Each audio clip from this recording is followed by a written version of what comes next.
Bienvenidos a Insure Voice. Aquí exploramos más allá de las pólizas para entender cómo el derecho de seguros conecta con la vida real y protege lo que importa. Desde grandes catástrofes hasta pequeñas eventualidades, el mundo de los seguros está en cada rincón de nuestras vidas. Prepárate para sumergirte en casos, anécdotas y temas que redefinen el derecho de seguros. Desde la Universidad Externado de Colombia, en alianza con la Asociación Colombiana de Derecho de Seguros, ACOLDESE, esto es Insure Voice. Bueno, estamos hoy en otro episodio de Insure Voice. Hoy estamos con dos personas absolutamente reconocidas en el tema del que vamos a conversar, que es el tema de fraude. En primer lugar, tenemos aquí el honor de recibir, y digo aquí virtualmente, a la profesora Florencia Mangialardi, abogada de la Universidad Católica Argentina, especialista en Derecho de Seguros de la Universidad de Salamanca, especialista en Derecho de Daños por la Universidad Católica Argentina, hace parte de la Comisión Directiva de la Asociación Argentina de Derecho de Seguros, es coordinadora de la revista de Derecho de Seguros de esa misma asociación y actualmente se desempeña como presidenta del Grupo Internacional de Trabajo, la lucha contra el fraude en el seguro del Comité Ibero-Latinoamericano de AIDA, o sea, del SILA. Y también nos acompaña virtualmente la abogada Lina María Chacón, abogada de la Universidad de La Sabana, especialista en Derecho de Seguros de la Javeriana y en gerencia de la comunicación organizacional de la Universidad de La Sabana. Cuenta con una enorme trayectoria en el estudio del fraude en sus diferentes dimensiones, así como en la investigación de este fenómeno desde una perspectiva estratégica, enfocada en la prevención y en la detección objetiva. Y actualmente dirige el muy famoso Instituto Nacional de Investigación y Prevención de Fraude, INIF, que entiendo es el único en Colombia y en Latinoamérica y que está especializado en esta materia. Entonces, pues bienvenidas, doctoras, un placer tenerlas aquí en Insure Voice, así sea de manera virtual porque no están en Bogotá, pero un placer tenerlas aquí. Hola, muchas gracias por la invitación. Bueno, a todos, sobre todo a vos, Juan Camilo, y obviamente al Externado de Colombia y a ACOLDESE. Claro. Muchas gracias, Juan Camilo. ¿Cómo estás, Florencia? Un gusto saludarte. Un gusto, un saludo. Bueno, hoy vamos a hablar entonces de el fraude en seguros, cómo ha evolucionado, qué ha pasado, cuáles son los distintos tipos de fraude que se encuentran, cuáles son los más frecuentes, qué motiva a las personas a cometer los fraudes, cómo los detectan las aseguradoras, qué tecnologías están transformando la investigación de estos casos y pues obviamente también hablaremos del impacto económico que tiene, las consecuencias legales que se derivan de estas conductas y también de las diferencias entre fraudes individuales y organizados, que hemos un poco aquí venido organizando y entendiendo con la doctora Victoria Meyer, que como siempre digo es la más juiciosa del mundo. Entonces, pues bueno, arranquemos un poco. Yo quisiera preguntarles inicialmente a Lina y a Florencia, ¿por qué es importante hablar de fraude? ¿Qué es el fraude y por qué es importante hoy en día hablar de fraude? Si quieres, Florencia o Lina, la que quiera arrancar.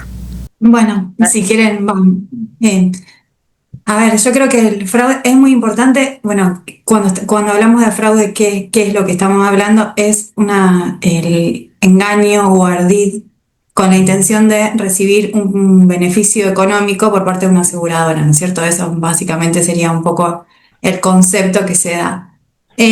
¿Por qué es importante? Porque es un problema que tenemos a nivel mundial, no es solamente, bueno, de hecho acá estamos hablando en dos lugares distintos de América, pero bueno, es claramente un problema a nivel mundial respecto a las aseguradoras y por lo tanto creo que es muy importante.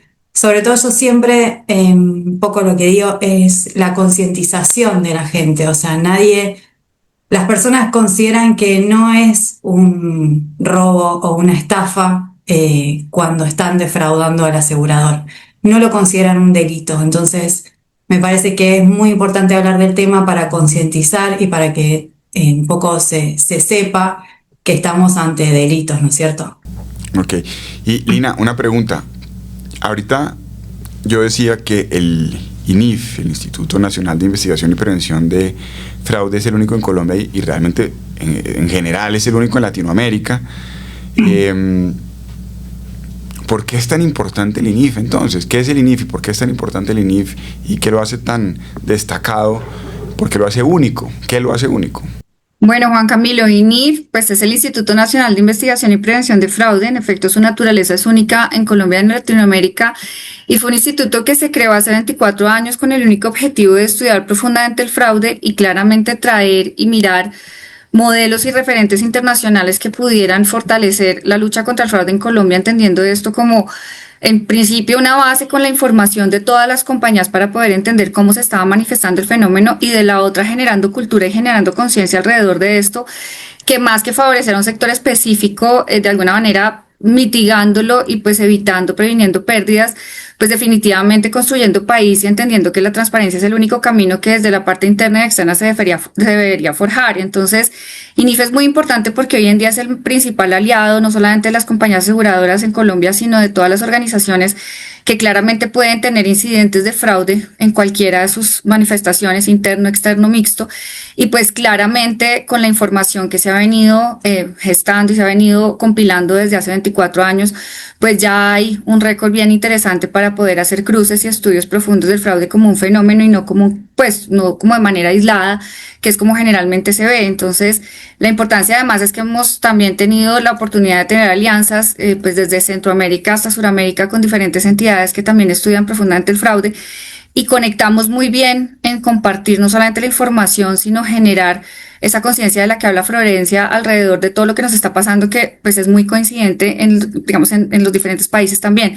Entonces, es estudiar el fraude, que no en todas las dimensiones y en todas las latitudes se da, por un lado, y el otro es poder también generar herramientas efectivas que puedan generar prevención y detección, que pues por un lado está el entrenamiento, pero por el otro lado también están hoy en día pues con mucha fuerza más aún el tema de soluciones digitales, el tema de soluciones analíticas, pero también herramientas de investigación que van mucho más allá de una investigación cualquiera. Entonces pues la importancia es toda, y pues además entender que es la unión de compañías aseguradoras en un escenario completamente neutral, que dista mucho del escenario normal en el cual afuera son competencia. Entonces básicamente es eso, Juan. No, buenísimo. Pero tú hablas de un fenómeno a nivel global, ¿cierto? Entonces un poco quisiera preguntarles cuál es esa magnitud real del problema del fraude en seguros desde esta perspectiva global, y en particular en nuestro país, pues digamos en Colombia y en el caso en Argentina. Quisiera preguntarles un poco cuál es el tamaño de este problema de fraude que tenemos acá, Florencia o Lina. ¿Quieres, Lina? Dale tú. Sí, Lina, si querés contar un poco ahí en Colombia la experiencia que tienen ustedes. Claro que sí. Bueno, digamos que a nivel mundial, y pues es una cifra que se viene manejando hace mucho tiempo, pues hablamos que del 100% de las reclamaciones, el 100% de las reclamaciones, el 10% son fraude. Yo creo que esto ha tenido pues un incremento desafortunadamente en la última década, y pues tiene también un agravante importante con la pandemia, porque pues en épocas de crisis el fraude siempre indiscutiblemente se va a incrementar.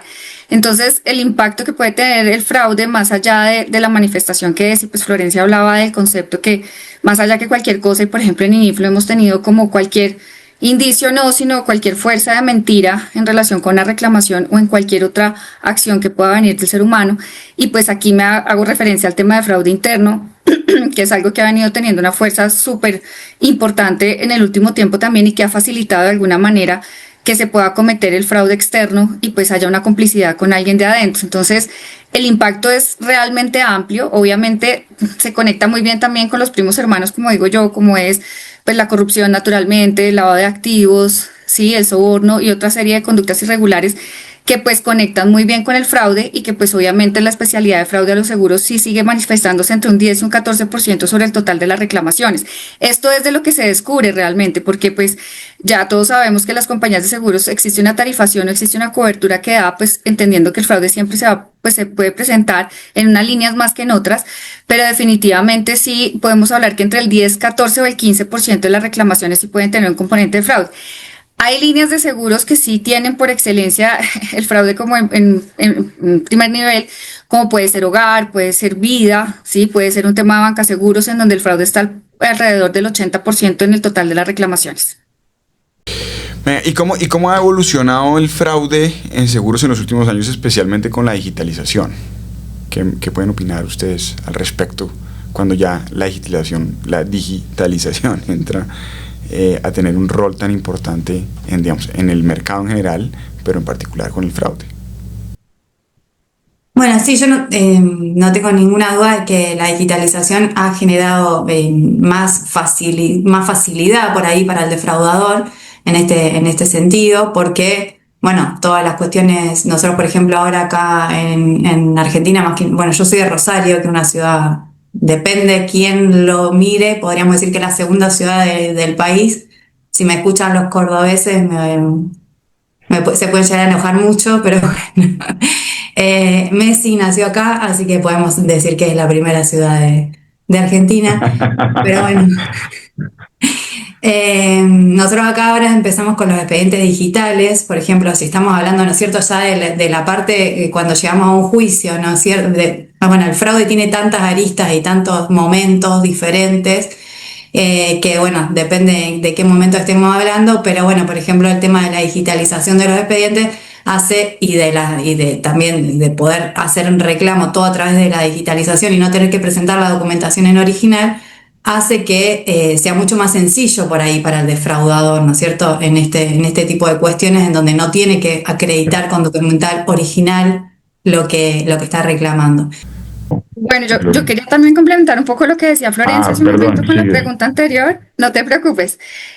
También entrando en algo que es muy importante en todo el tema de estudio de fraude y es el uso adecuado de la inteligencia artificial, que creo que daría para otro podcast fácilmente, pero pues digamos que el tema de la información siempre ha estado sujeta tanto de un lado como del otro a tener o a ser objeto de fraude. Uno por la fuga de información o la entrega o la venta de la información y el otro por el uso inadecuado a la manipulación de la información, que también es fraude. Digamos que hablando un poco más hace un tiempo atrás, pero bueno, luego viene todo el tema de ciberdelito, el tema de secuestro de información, el tema de hacking, en fin, o sea, empiezan a entrar otras serie de modalidades que también son importantes, pero hoy en día la preocupación está más dada que con todo el tema de las nuevas tecnologías, pues estas puedan entrar en un uso inadecuado para hacer fraude. ¿Cuáles podría decir uno que son los tipos de fraude más comunes que se ven en su experiencia?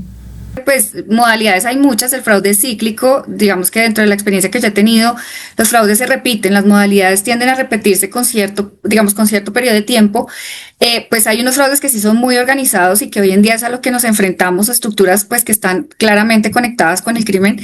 Y pues hay otros que son ocasionales en los que las personas claramente por sugerencia de alguien o por querer aprovecharse de algo, por estar cerca a un tema de situación financiera compleja, pues se pueden dar. Pero hoy en día es más complicado entender que hay pues estructuras muy organizadas de defraudación, en lo cual hay tema de pólizas falsas, en el que estafan a la gente vendiéndole una póliza y no existe. Se complica mucho más en Colombia en el tema de seguro obligatorio porque la compañía sí tiene que responder, en otras pólizas pues no, pero de todas maneras las personas transfieren la plata y pues obviamente después no tienen un seguro cuando lo quieren hacer efectivo, ¿sí? Entonces yo diría que las modalidades pueden estar desde el muerto vivo, desde la persona que quiere aumentar en una colisión unos daños que pueden haber sido causados no del evento que están reclamándose, la entrega de los carros que se está repitiendo nuevamente con los pasos fronterizos, pues las personas lo que hacen es entregar su vehículo, reclamarlo, denunciar unos días después y pues pasan por frontera Perú-Ecuador. Eso es algo que nosotros trabajamos con la Interpol hace algunos años y que de alguna manera se está repitiendo este año con bastante frecuencia. También en el tema de transporte de mercancías, con temas de carga crítica, en la cual pues obviamente hay muchas veces orquestado también por el generador, pero también hay algunos pedidos muy particulares en donde se hacen las reclamaciones y pues también puede empezar a gestarse un mercado negro de muchas cosas, que es también lo que pasa con los repuestos. Entonces, pues yo te diría, Juan, porque si no acá nos quedaríamos hablando de modalidades infinitas, pero para lo que hemos estudiado desde INIF, el fraude cíclico, hay modalidades que se repiten y pues podríamos entenderlo desde una estructura plenamente organizada y que funciona como una compañía cualquiera a una persona que ocasionalmente quiere cometer el fraude. Pero dime algunas, por ejemplo, si las tienes ahí. O sea, como qué tipo de conductas dices tú. ¿Pero de conductas cómo? No te entiendo la pregunta. O sea, ¿cómo cometen ese fraude? Sí, ¿cuáles son ese tipo de fraudes más comunes? Sí, entiendo que hay unos cíclicos, pero ¿cuáles son esos fraudes que digamos, el sector asegurador con más frecuencia conoce?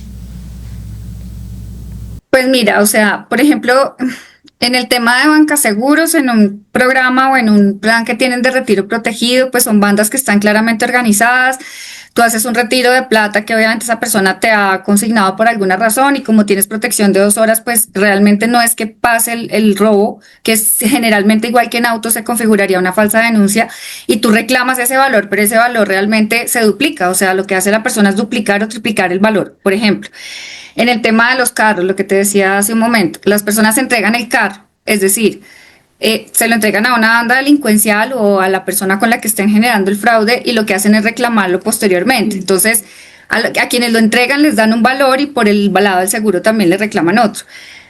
Temas de vida, personas que claramente no están muertas y que reclaman el seguro de vida o pues casos más aberrantes todavía pues cuando realmente las personas las matan para reclamar el seguro, pero pues digamos que eso es otra cosa completamente distinta.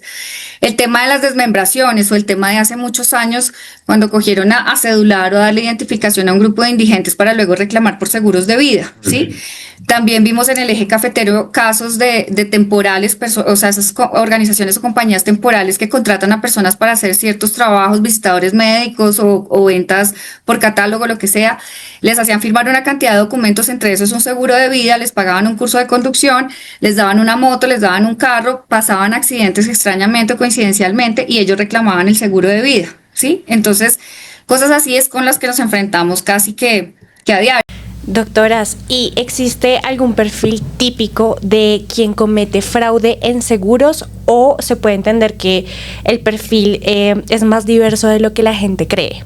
Bueno, nosotros hemos estudiado el perfil del defraudador como en sus diferentes modalidades, incluso hicimos hace poco digo ya hace como 4 años, pues claramente el perfil del defraudador que está en las redes con las nuevas tecnologías o el ciberdefraudador de alguna manera, pues uno se lleva sorpresas, es decir, un perfil como tal, mucha gente pensaría que son personas que necesitan plata o que son personas que están en ciertos estratos de la sociedad y no, realmente aquí lo que vemos es una similitud con todo lo que tiene que vinculado a temas de cuello blanco, personas que tienen alto nivel, personas que tienen o que ostentan una posición social o una posición en una compañía o incluso económica de alguna manera importante y que facilita de alguna forma eso. O sea, lo que hemos determinado en el perfil del defraudador que hemos trabajado durante muchos años es que hay un tema de ambición y un tema de reconocimiento público, social, pues muy digamos, relevante para este tipo de personas que cometen fraude. Sí, obviamente hay un tema de ganancia y de beneficio propio para alguien más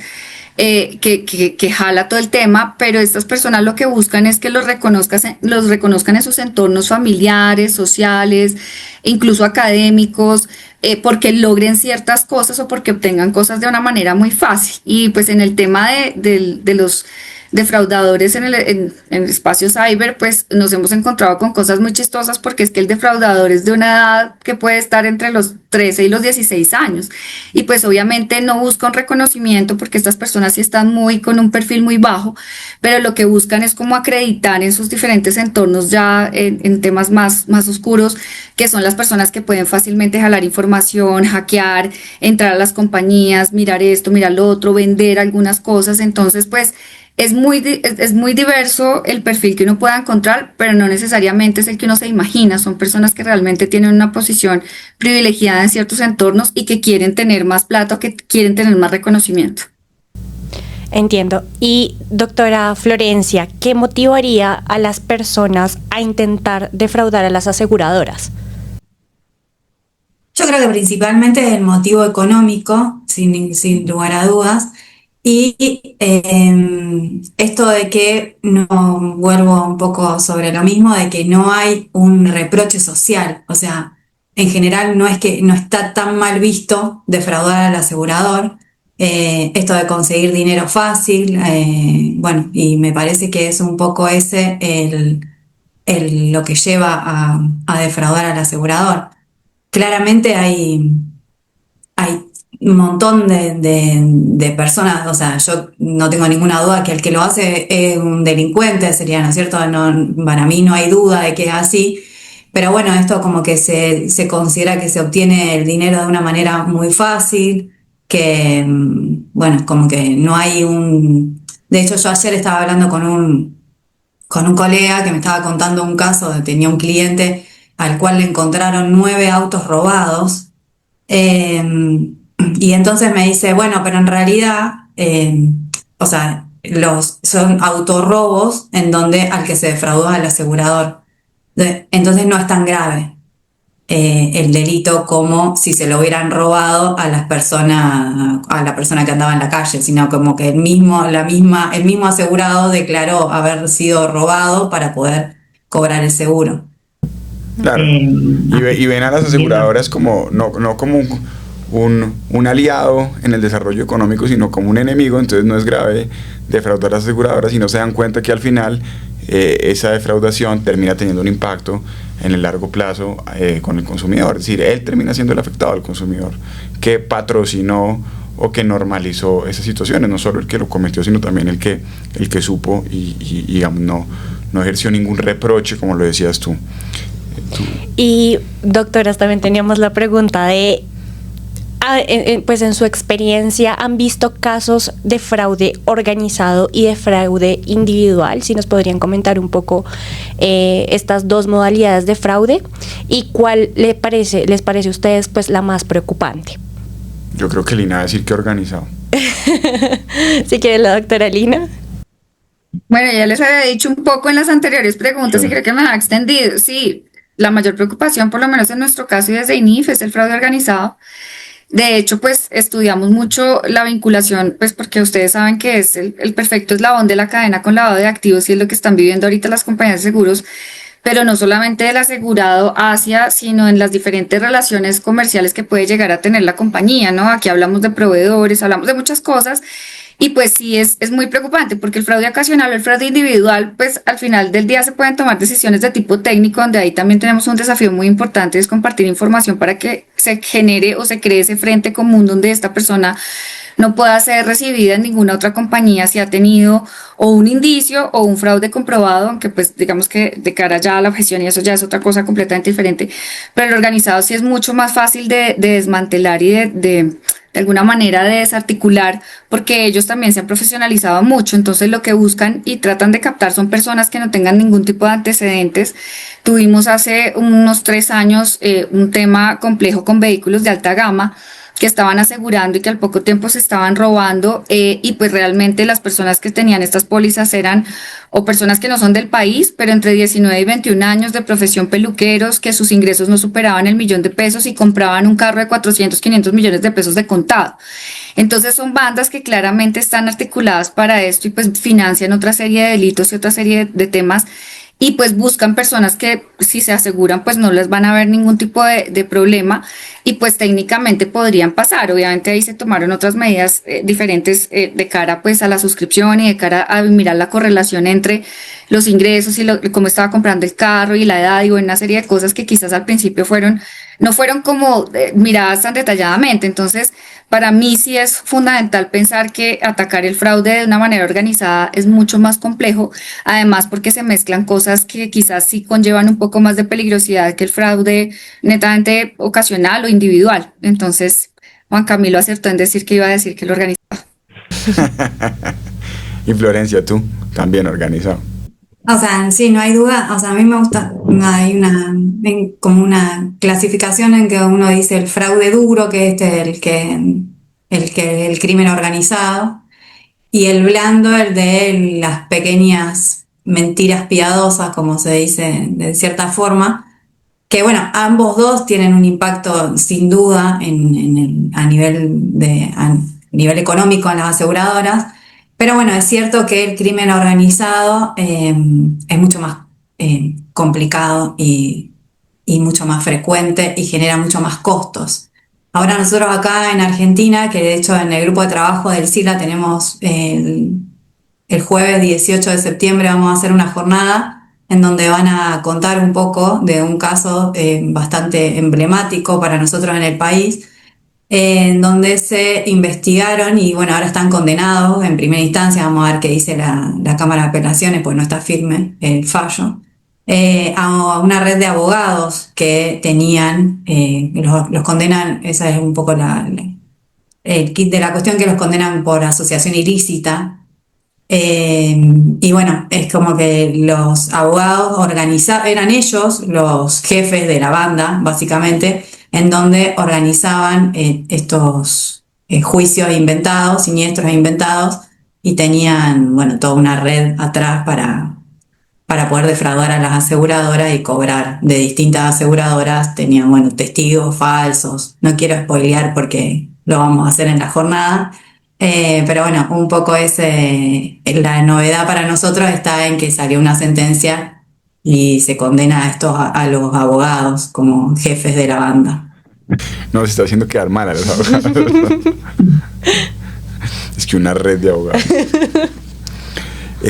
Pero bueno, eso es visto como desde quien defrauda, pero si uno lo mira desde la compañía, al margen de tú hacías referencia ahorita a la intuición también de los funcionarios que ya tienen una experiencia grande en las compañías y que simplemente con ver la reclamación, digamos, pueden llegar a creer sin pruebas, como dicen por ahí, no tengo pruebas, pero tampoco dudas de que hay un fraude. Pero esa intuición, digamos, a veces no es suficiente. Entonces, un poco quisiera preguntarles cuáles son esas señales de alerta más comunes que indican, digamos, de alguna manera objetiva y no solo la intuición del funcionario experto, que indican que hay un posible fraude, que se está tratando de cometer un posible fraude desde la compañía. Yo creo que una de las primeras alertas que le surge a la compañía, bueno, es si el siniestro ocurre cerca de la contratación, ¿no es cierto? Cuando hay un siniestro que está cerca de la contratación del riesgo, bueno, ahí es como que salta una alerta. Después, bueno, acá tenemos mucho el tema de los abogados, cuáles son los abogados que patrocinan a las personas. También, bueno, ¿qué es lo que están reclamando? Un poco lo que decía Lina, esto de que si estamos hablando de un auto de alta gama y la persona que lo reclama, si se condice o no un poco la cuestión socioeconómica. Y bueno, creo que un poco esas son las alertas que surgen al principio para después poder investigar si hay fraude o no en cada caso. Y las alertas. Porque ahorita les quiero preguntar, digamos, cuáles son los métodos, pero en principio, ¿cuáles son esas señales? ¿Cuál es esa alerta inicial, Lina? Pues voy a tener una respuesta un poco de reina, pero es que es un poco relativo. O sea, los indicadores de fraude o las famosas red flags, que es las que se hablan. Primero hay unas muy generales como las que menciona Florencia, hay unas muy específicas y que van ligadas claramente a cada una de las líneas de negocio, pues en tema asegurador. Y pues sí, digamos que yo he visto en todo este tiempo que se han combinado de diferentes maneras. Los defraudadores ya saben que cualquier siniestro que ocurre dentro de los primeros 90 días es un siniestro que se va a investigar, igual que un siniestro de alta cuantía, o sea, un siniestro por encima de los 50 millones de pesos, la compañía sí o sí lo investiga. No necesariamente porque tenga fraude, pero las nuevas vigencias o también hace algún tiempo también un indicador era que al terminar la vigencia se pudiera dar el siniestro cuando las fechas de los siniestros estaban cerca, los pagos de los impuestos también, la situación financiera del asegurado, incluso también del tercero, porque en temas de responsabilidad civil también vemos cosas complicadas que pasa lo mismo que en SOAT con las pólizas prestadas y otras cosas, pero pues ahí sí confirmo un poco la teoría de Florencia. Yo siempre lo digo en todos los escenarios y es que es muy subjetivo y tú lo decías ahorita, Juan Camilo, pero definitivamente para mí el indicador más relevante, independientemente de los modelos que nosotros tenemos ahorita analíticos y todo lo que se ha creado durante años de predicción, es definitivamente la intuición de quien recibe el reclamo. No me preguntes si es la voz, no me preguntes si es la actitud, muchas veces la forma en que la persona reclama. También un indicador importante de fraude es cuando la persona entrega el reclamo perfectamente listo, o sea, que entrega todos los documentos, acredita ocurrencia, acredita cuantía, no hay lugar a que se le pregunte nada adicional. También es cuando no está muy dispuesto, por ejemplo, a un tema de entrevista especializada o que alguien vaya a visitarlo, que haya una inspección, se demora, no tiene respuestas, pone mucho problema. Una vez aporta, por ejemplo, toda la documentación, a los 3 días ya está preguntando si le van a pagar, cómo le van a pagar. En fin, es la típica persona también que pone queja a la superintendencia financiera, es la persona que amenaza con demandar. Entonces, como te digo, hay indicadores que existen de manera general y transversal en todo el tema asegurador. Hay unos que sí se especifican por línea. Hablaba Florencia del tema de abogados y te iba a decir, no, también hay red médica, entonces no te preocupes que son todas las disciplinas casi las que pueden estar involucradas en temas como estos. Y hace muchos años con los quiroprácticos en Estados Unidos pasó mucho tema de esto. Entonces, a lo que voy es que los indicadores, y suena poco concluyente, pero es relativo, o sea, pueden aplicar de acuerdo con la situación que se está viendo, y los defraudadores tienen clarísimo que miran las compañías. Y por ejemplo el tema del siniestro prematuro, ya para mí, exceptuando algunas condiciones adicionales como cómo pagó la póliza, qué está asegurando, cuál es el valor asegurado, un poco la relación que les decía yo ahorita entre la persona que está asegurando y el bien asegurado. Pero ellos ya dentro de los 90 días no reclaman, ellos esperan 180 o incluso antes de que termine la vigencia, como para que no sea tan dudoso. Incluso a veces porque pues ellos también hacen un caso de negocio, ¿no? Entonces dicen cuánto vamos a invertir en prima y cuánto realmente es lo que vamos a obtener después al momento de la reclamación. Entonces, indicadores podemos tener ya muchos. Tienen el modelo financiero, financiero. Sí, totalmente, lo tienen supremamente adecuado y ellos ya saben cuánto va a ser el valor de la inversión, en qué tiempos y en qué momento va a dar, y pues obviamente también hacen incluso cálculo de evolución de prima si es de caso. Entonces, a lo que voy es que indicadores podemos tener muchos. Incluso yo he probado y he contrastado entre los modelos analíticos o los modelos de predicción que tenemos y que hemos desarrollado versus lo que opina un analista o una persona experta en fraude. A mí el modelo me puede dar por debajo de 75, pero a mí el analista me dice esto es fraude y hacemos la investigación y el caso termina siendo fraude. Entonces, ninguna de las cosas es perfectamente al 100% te va a dar, o no te puedes tú guiar solamente porque el modelo te pueden amenazar con que te van a demandar, pero no por eso es un fraude. Exacto. Pero por lo menos ya es una alerta. Claro, es que precisamente por eso es un indicador, o sea, algo que te indica que puede suceder algo, pero o un indicio también, porque muchas veces hay casos donde tú ves una cantidad de indicios de fraude y al final cuando terminas haciendo la investigación, que por eso es tan importante la investigación, tú te das cuenta que todo eso queda absolutamente desvirtuado, que de pronto son cosas o espejismos que uno ve porque pues de pronto reúnen ciertas condiciones y al final no se cumplen. Entonces por eso los indicadores o las banderas rojas son una alerta, o sea, te pueden dar a entender algo, pero no necesariamente que te confirme luego que realmente es un fraude. Claro, pero entonces, ¿cómo funciona ese proceso de investigación por parte de las compañías, digamos, ya de manera más amplia? Es decir, hay una alerta, ya sea por la intuición o ya sea por cualquiera de estos otros métodos que nos mencionabas, pero entonces, ¿qué realmente hace la compañía para llegar para adelantar toda esta investigación? ¿Y cuáles son los mecanismos, cuáles son los métodos de la compañía para llegar a confirmar, si se puede confirmar, porque creo que muchas veces no se puede confirmar? Y un poco lo que yo conozco es que cuando uno le cuenta en el caso, uno dice, un poco también a partir de la intuición, yo creo que esto es fraude, y el funcionario de indemnización le dice a uno, sí, yo también creo que es fraude, pues lo cierto es que no tiene pruebas, ¿sí? Entonces tiene uno que defenderse con otra serie de argumentos sabiendo que es un fraude. ¿Sí? Pero entonces, ¿cómo avanza ese proceso de investigación para tratar de probar que sí es un fraude y pues tratar de resolver la situación por vía del fraude? Es cierto que después es muy difícil de probar porque, bueno, hay que iniciar otro tipo de cuestiones. Las compañías, una vez que detectan el fraude o que surgen estos indicadores, lo que yo veo es que en general se mandan a investigar. Los investigadores hacen un muy buen trabajo, pero es cierto que después en esa investigación muchas veces queda en que se termina por ahí haciendo desistir del reclamo. Entonces, eso para mí, y bueno, esto por eso les contaba el caso de Lomas de Zamora, al que vamos a hablar la semana que viene, genera un poco que no haya una persecución en el punto de vista penal por parte hacia los defraudadores, hace que, bueno, en este desisten, después aparece otro y van cambiando un poco a las personas, los reclamos, los reclamantes, pero no se llega a una investigación, no tanto a la investigación, sino a una real solución en donde decir, bueno, esta persona se la condenó y quedó fuera de las posibilidades de seguir reclamando, sino que lo que muchas veces yo veo que pasa es esto de que, bueno, se hace que se desista del reclamo, bueno, la compañía se queda contenta con ese desistimiento. Investigador, por ejemplo, es uno de los mecanismos o uno de los métodos nombrar un investigador, por ejemplo. Lina, no sé, ¿qué más? Fuera de nombrar un investigador, ¿qué más? La llamada, la famosa llamada donde sienten la voz, ¿eso es verdad o eso no es verdad?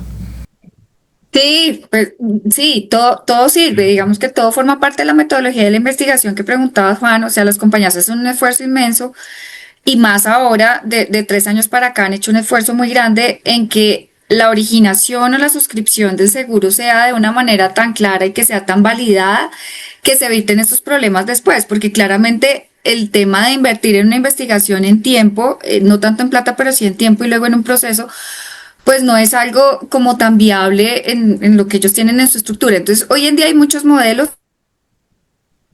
una forma como lo que yo les contaba de alta gama, y más que predecirte es como generarte unas relaciones de uso o reglas de uso en las cuales tú puedes decir esta persona puede tener una tendencia al fraude, sí o no, de acuerdo con lo que está asegurando. En fin, digamos, esa es una primera parte, pero una vez ya pasa el caso o llega el incidente o llega el tema de fraude, las compañías tienen dos formas de hacerlo. Una, por políticas establecidas que seguramente construyen con nosotros o en muchos casos dicen voy a investigar todo lo que sea pérdida total hurto, voy a investigar todos los casos que superen los 10 millones de pesos en temas de hogar, por ejemplo, o voy a investigar todos los temas que involucren en salud material de osteosíntesis, en fin, o sea, las compañías definen unas políticas ya y las tienen supremamente claras, donde todos los casos, como en SOAT, todos los casos se investigan, entonces todo lo que es hurto se va a investigar, sean casos confiables o luego salgan con algún tema de fraude.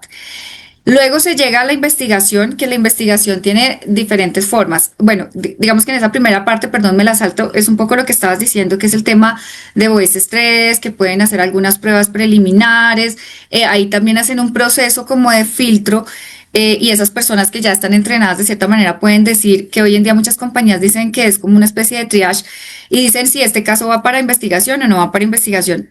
Una vez se activa eso, entonces llega el caso a una firma de investigación o llega a INIF, que tiene un proceso más integral de estudio de fraude, y hay un tema de labores de campo, ¿sí? Que es donde pues se hace una serie de validaciones, verificaciones con autoridades públicas también. Y pues obviamente se tiene que mirar y se tiene que entrevistar al asegurado y ahí también se establecen muchas cosas. Conseguir la prueba que va a ser concluyente o que va a ser definitiva para que la compañía pueda objetar con mucho sustento, igual en Colombia no lo hacen casi. Es imposible, es casi que imposible, ¿sí? Se encuentran muchas cosas que sí apuntan a, pero pues hay otros temas en los que uno efectivamente dice, no te va a entregar la certificación, el contrato que tú estás buscando o la foto que tú necesitas, pues eso es imposible. Más ahora que, pues después de las disposiciones y que, pues que regulan todo el tema de habeas data, hay que tener mucho cuidado con la forma en que se hace y se genera una investigación. Antes de que existiera esa regulación, se hacían muchísimas cosas y pues obviamente podía incluso existir un tema de intromisión a la vida privada o a la vida de la persona que se estuviera investigando. Hoy en día hay que tener mucha más precaución y debe mirarse eso con más lupa y más, digamos, ser mucho más concretos y más precisos a la hora de recaudar algún tipo de prueba. La investigación es una de esas, pero la entrevista especializada, que fue algo que se desarrolló en INIF ya hace aproximadamente como 12 años, también es una herramienta muy valiosa que sirve para establecer si hay engaño y pues para poder direccionar una investigación y solamente recaudar algunas cosas. Hay validaciones, hay, digamos, confrontaciones también que se hacen en algunas líneas de negocio, no en todas. Entonces, pues la investigación puede tener tantas ramas o tantas líneas como tú quieras y hasta donde tú quieras llegar. Clarísimo. Pero un paréntesis, Lina, perdón. El Instituto Nacional de Investigación y Prevención, entonces no es simplemente un instituto que estudia el fenómeno, sino, por lo que te entendí, que también presta servicios a las compañías porque cruza más información nacional e internacional. Ya. Clarísimo. Así es, Juan. O sea, los dos enfoques son prevención y es detección. Entonces, en la prevención tú tienes todo el tema de entrenamiento, soluciones digitales, analíticas, y todo el tema de modelos predictivos de cultura, que es como nuestra vena o nuestra misión. Y en la parte detectiva o en la parte de intervención tenemos todos los temas de investigaciones, tanto uno a uno, caso uno a uno, o investigaciones estratégicas que aprovechamos cruzar. Ok, clarísimo. Bueno, doctoras, queremos indagar también sobre cómo se han ido sofisticando esos métodos fraudulentos con la llegada de la tecnología. No sé si la doctora Florencia nos quiera responder. Bueno, sí, obviamente que el tema de la tecnología ha hecho que los fraudes sean un poco lo que decía al principio, como un poco más sencillos en el sentido de que la documentación es más fácil de falsificar. bueno, presentar documentación falsa, que esto que no sean originales, por ahí que todo sea digital. El ciberdelito, el ciberriesgo también es un nuevo problema que existe a nivel mundial en todo esto. Pero bueno, también es cierto que las compañías empiezan a utilizar sistemas que hacen que se puedan detectar más fácilmente este tipo de maniobras bueno, en distintos, cada uno tiene, ¿no es cierto?, su programa o su sistema, pero bueno, ahora, por ejemplo, está esto de que se puede. A mí me resulta muy interesante las cámaras que están en los vehículos, las dashcam, que a través de estas cámaras, o sea, para poner un ejemplo, ¿no es cierto? Hay muchas cuestiones, pero para poner un ejemplo, estas cámaras donde se filma lo que está pasando y bueno, se ha detectado muchos casos de fraude en donde las personas simulan los accidentes de tránsito, por ejemplo, y bueno, se puede detectar. Yo les quiero preguntar, realmente, ustedes hablan ahorita de un porcentaje que es preocupante, que es de un 15%, pero yo les quisiera preguntar, realmente, ¿cuánto le cuesta el fraude a la industria aseguradora? Pues supongo que es un montón de plata, pero ¿qué tan amplio es, qué tan grande es ese impacto para ellos?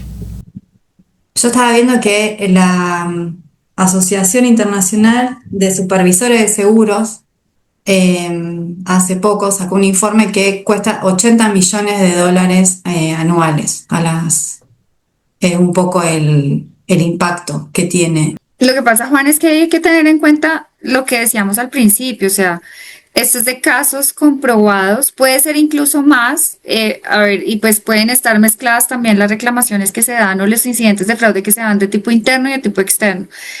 Y pues eso termina también siendo mixto. Entonces, digamos, acá se han hablado de 20.000 millones, 40.000 millones sin Suramericana, con Suramericana, pero al final del día es que las cifras a veces no son tan contundentes en el sentido que la recolección de información que existe por fraude todavía tiene unos retos bien importantes y bien interesantes, entonces no nos podría dar la precisión, o sea, no te podríamos decir si son 10, pues la estimación es esa, pero realmente hay muchos casos que se pasan, por ejemplo, demasiados casos en los que las compañías dicen páguenlo, no importa si es fraude o no, y que pues dejan de estar en ese récord o en esa cifra. Tú dices, claro, es un montón de plata, de pronto la relación entre el 15% y esto, si uno mira el valor total de reclamaciones a nivel mundo, de pronto nos da un poco más quizás, hablando de esa cifra que pone Florencia, pero lo que yo siempre he dicho en términos de cifras, y lo hablaba también con Fasecolda, es no tenemos el 100%, o sea, no estamos del 100 del 100, entonces es muy difícil y lo que manejamos son aproximaciones.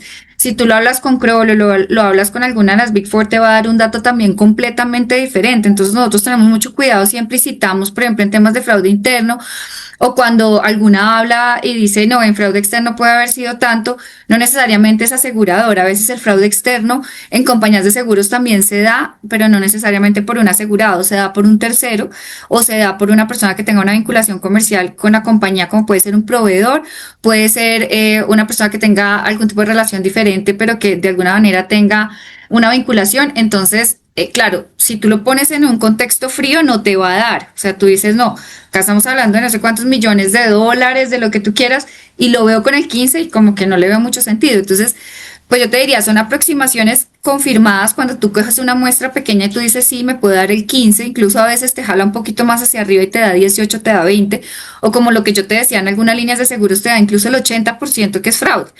Pero eso no pasa en todas y los valores y los montos pueden cambiar. En un siniestro de transporte de mercancías tú puedes tener en un solo siniestro 1.000 o 5.000 millones de pesos y puede ser fraude.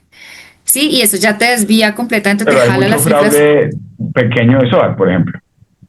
Claro, las reclamaciones promedio en SOAT están entre 1.700.000 y 2.200.000 y el fraude en SOAT es más del 85%. Claro. O sea que la premisa sigue siendo, como dice mi hermana, no tengo dudas, pero tampoco pruebas. Sí, exactamente. Entonces, pero por ahora solamente nos movemos con aproximación, porque además lo que te digo, hay muchos que se pasan, entonces incluso podría estar uno hablando de un porcentaje muy por debajo de lo que es, porque dejas un mundo completamente sin conocer y sin calcular. Claro. Y cuando se materializa, digamos, ese fraude, yo ahorita les mencionaba pues que eso termina dando la vuelta hasta el consumidor. ¿Qué han visto ustedes, qué han notado ustedes de cómo se traslada ese costo al consumidor final a través de las primas? ¿Sí se da ese traslado o finalmente no hay un impacto en el consumidor en primas? Pareciera que sí. El que a mayor fraude, pues a la final el consumidor del futuro va a tener que pagar unas primas más elevadas. Definitivamente sí, pero yo creería que la afectación o más allá de la determinación, y esto es un punto de vista muy personal, no lo hablo como INIF, no ha sido eso de parte de las compañías. O sea, actuarialmente siempre está calculado por un lado y segundo, no es un impacto que tú veas tan inmediato. Quizás lo que tú estás formulando, Juan, es que quizás en 5 o en 7 años se puede dar y pues hay que ver qué sigue pasando. Por ejemplo, con SOAT trajo una serie de condiciones y digamos, temas técnicos diferentes y puede eso cambiar también en otras líneas de negocio. Pero ahorita, de acuerdo a cómo está moviéndose el mercado y lo que está pasando en el mercado, pues no es una buena decisión a pesar de que las tarifas están muy altas, pero no necesariamente ligan que por el incremento de fraude se dé una mayor tarifación o se dé una tarifa mucho más alta. Además que las compañías todavía tienen un poquito, y pues esto no lo digo en un mal sentido, es como no quisieran como que se expusiera tanto de estamos siendo golpeadas por fraude, excepto en el tema de SOAT, porque de todas maneras sigue siendo una incidencia seguramente no tan amplia en otras líneas como para que pudieran tomar una decisión. Así es mi percepción, pero claramente puede haber tenido ajustes y a futuro sí se puede ver de una manera mucho más sólida o mucho más contundente.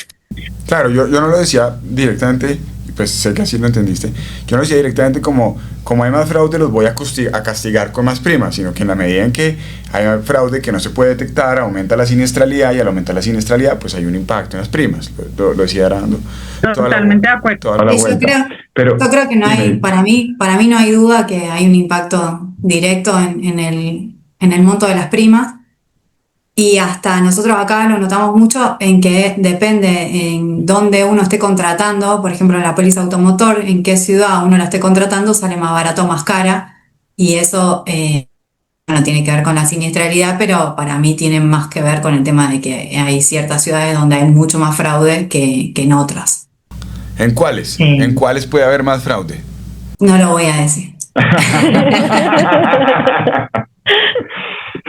Bueno, y ahorita ustedes las dos mencionaban la cooperación que existe entre aseguradoras para combatir el fraude. ¿Cómo funciona un poco esa cooperación? Quisiéramos entender eso.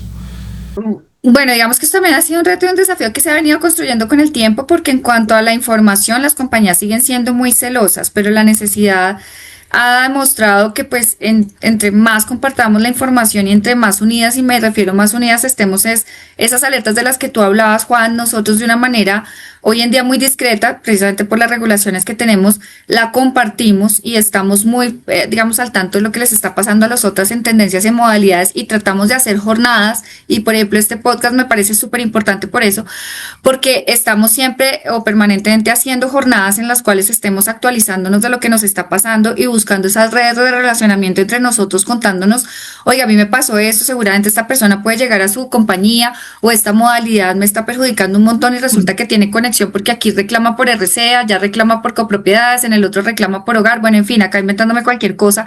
Y realmente ese estudio unificado pues fortalece mucho la lucha, porque el defraudador también tiene clarísimo que entre nosotros no hablamos. Entonces él dice perfectamente, me voy de una compañía a otra y nadie se va a enterar. Claro.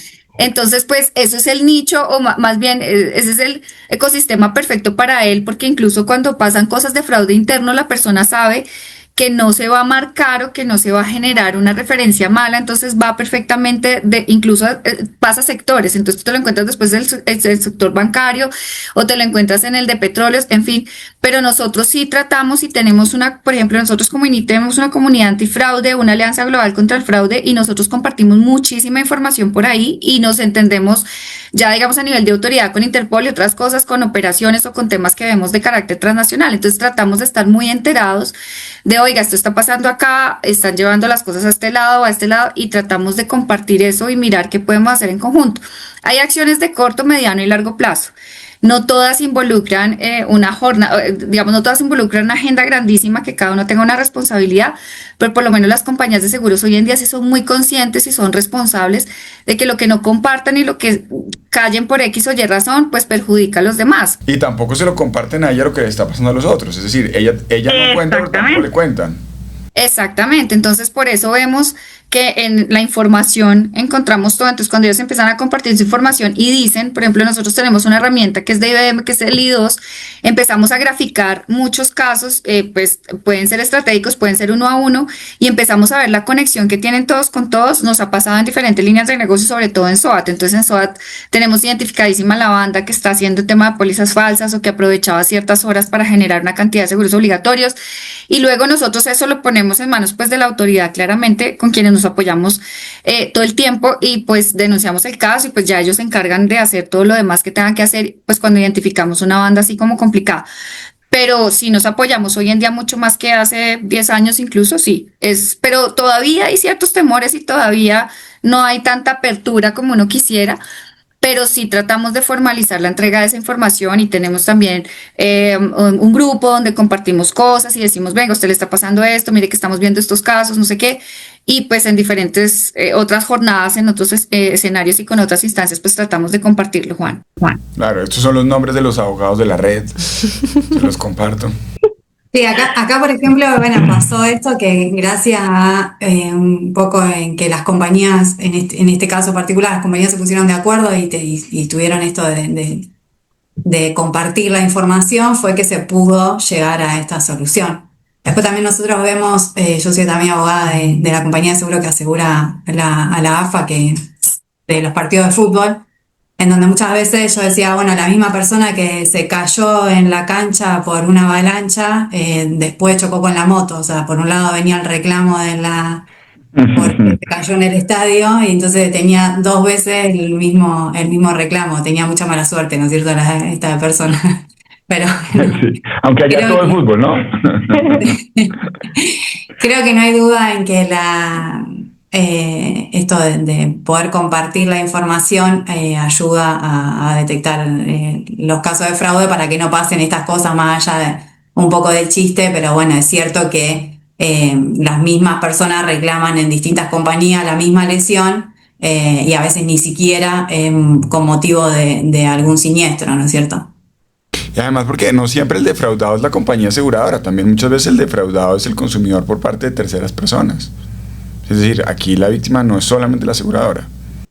Claro, sí, no hay duda. Muchas veces, o sea, acá un poco lo que decía Lina, que tenemos tantos tipos de fraude, que no solamente está, bueno, el fraude por ahí interno que cometen los mismos empleados o directivos de las aseguradoras, el externo por parte del asegurado, y después también puede ser el externo por parte de terceras personas que no tienen que ver con el asegurado. O sea, el asegurado también es víctima de la defraudación, ¿no es cierto?, por parte de estos terceros. ¿No se acuerda cuando montaban páginas falsas para la venta de SOAT? Y la gente iba, yo creo que eso le pasó a muchas personas, salieron las noticias y todo, y entonces la gente compraba sus SOAT, le decían es con tal compañía, después cuando llamaba a la compañía le decía, no, esa página no es mía, yo no recibí la plata, yo no expedí esa, ¿cierto? Eso pasaba con mucha frecuencia en algún momento. ¿Sí? ¿En qué líneas, y ahorita ustedes hacían referencia a eso, en qué líneas de seguro ustedes entienden que es más frecuente el fraude? Y eso lo mencionaba un poco Lina ahorita, eso es en temas de vehículos, en salud, un poco su experiencia, ¿qué les ha permitido entender dónde poner más el ojo, porque hay más frecuencia en los fraudes? Pues yo creería que en líneas donde pues no haya tanta rigurosidad en la suscripción, como por ejemplo es hogar, en salud, sobre todo en los temas donde operan mucho los reembolsos, en vida, a pesar de que sí hay mucha rigurosidad, pero que con el tiempo eso puede terminar muy mal. En autos yo sigo creyendo que sí, durante un tiempo permaneció, pues no dormido, pero estuvo un poco tímido, porque pues obviamente es por lo menos en Colombia, el que tiene más volumen, pues sí está volviendo como a renacer el tema y el fenómeno. Entonces yo creería que es algo que hay que poner muchísimo cuidado, pero pues sobre todo el tema de microseguros o seguros que se generan como productos agarrados de otra cosa y que pues en teoría tienen unas primas muy bajas, ahí hay una siniestralidad altísima. Por eso les hablaba del tema de bancaseguros, el tema de giro protegido, los que van también ligados a términos como tarjetas de crédito, cosas así que al final pueden empezar a hacer un ecosistema perfecto para defraudar. Entonces yo creo que esas líneas, o sea, las líneas personales y temas como lo que les decía anteriormente, son, en mi opinión, las que más tienen el ecosistema perfecto para que se haga fraude. Y bueno, y entonces, ¿cuáles son esas consecuencias jurídicas que se derivan para esos sujetos que finalmente son descubiertos cometiendo este tipo de conductas? Porque por supuesto uno puede irse pues por la línea de simplemente civil, de las consecuencias que se producen, digamos, en el marco del contrato de seguro, pero también puede irse por una línea, digamos, ya de índole penal. Es decir, ¿cómo ven ustedes esas consecuencias? ¿Cómo las separan en grupos o cómo las enmarcan ustedes para entender un poco qué le pasa al tramposo? Digamos que aquí en Colombia es un poco triste ese panorama, Juan, porque pues el fraude a los seguros que anteriormente se estaba concedido antes de la última reforma, pues penalmente no es sancionable, ¿sí?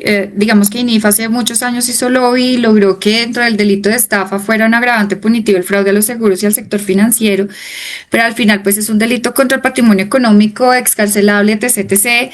Entonces digamos que una sanción por ese lado no tiene tanta, digamos, tanta vigencia ni tanta relevancia por lo que les estoy diciendo. Las compañías finalmente cuando se presenta una denuncia por estafa, que necesariamente se tiene que dar es cuando se paga la indemnización, no cuando se objeta, por supuesto, trata de hacer y de constituirse como víctima luego en el tema civil y todo este tema, pero eso no es o no ha traído tantos resultados. Lo que pasa es que sí hay que hacer conciencia de algo, y es que para hacer fraude, sea los seguros o sea en cualquiera de sus dimensiones, sí se cometen muchos delitos que sí no necesariamente están asociados a un tema de patrimonio económico ni que son escarcelables. Entonces hay homicidio, hay extorsión, hay narcotráfico, hay tráfico ilegal de muchas cosas, hay falsedad en documento público, falsedad en documento privado, falsa denuncia. Entonces lo que las personas muchas veces dentro del contexto que vemos es, bueno, fraude a los seguros o fraude no es delito, entonces no importa porque no pasa nada. Y pues lo que decía Florencia hace un momento, el reproche o la sanción social, pues digamos, acá no existe. Entonces que sí debería existir porque pues creo que es más fuerte que cualquier otra cosa en un tema de cultura, pero pues es otro tema.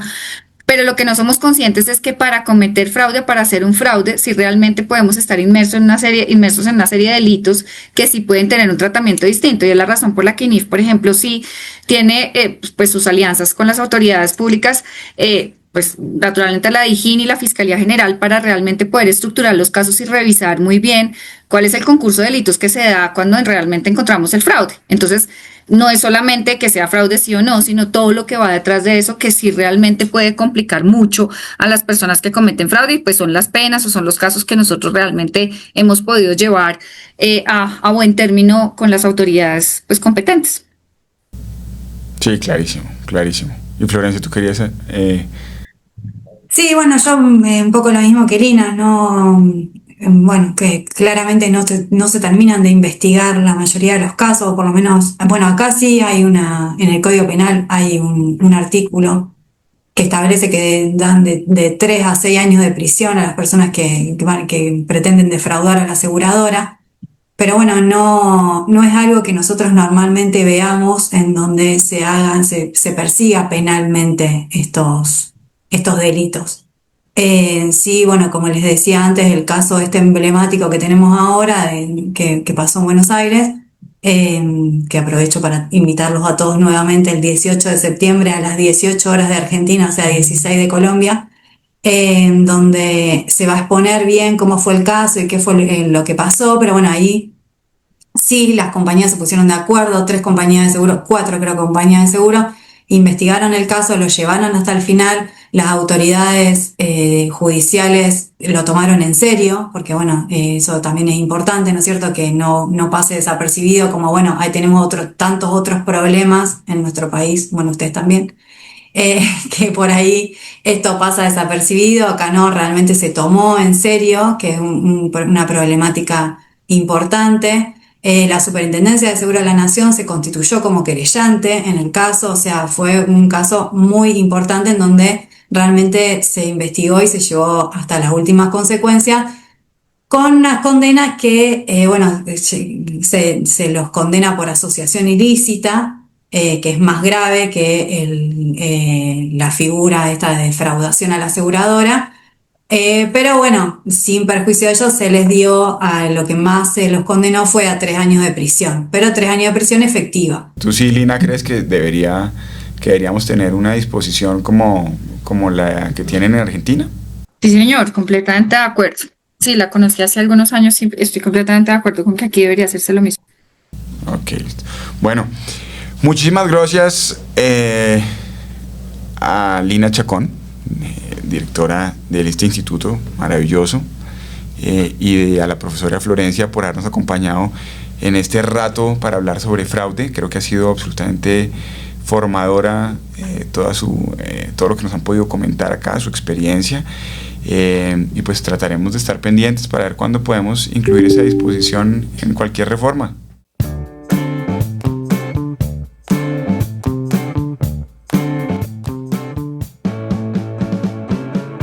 Y así llegamos al final de este episodio de Insure Voice, el podcast sobre derecho de seguros de la Universidad Externado de Colombia en alianza con la Asociación Colombiana de Derecho de Seguros, ACOLDESE. Esperamos que esta conversación haya brindado nuevas perspectivas sobre el mundo de los seguros. Recuerden que pueden seguirnos en nuestras redes sociales a través de Instagram, Facebook y los canales de YouTube.